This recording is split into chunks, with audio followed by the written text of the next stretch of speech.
في هذه الحياة لا عدو أشد خطرا من نفسك، ولا نصر أعظم من أن تنتصر عليها. قال سقراط: من لم يتعلم كيف يتحكم في نفسه سيظل عبدا لرغباته. فالتحكم في الذات ليس خيارا، بل هو مفتاح الحرية الحقيقية. وأفلاطون حذرنا قائلا: أخطر أعدائك هو نفسك حين تخدعك بالراحة، لأن الراحة الزائفة تسرق منك الحلم وتخدر إرادتك حتى تنطفئ.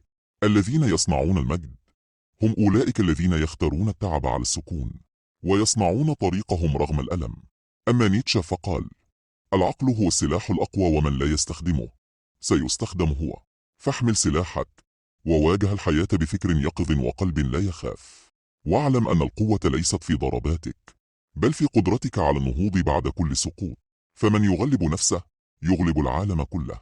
انهض، قاوم ضعفك، تجاوز خوفك، واصنع مجدك بيدك. فمن يملك نفسه يملك مصيره، ومن يملك مصيره يكتب اسمه في ذاكرة الخلود.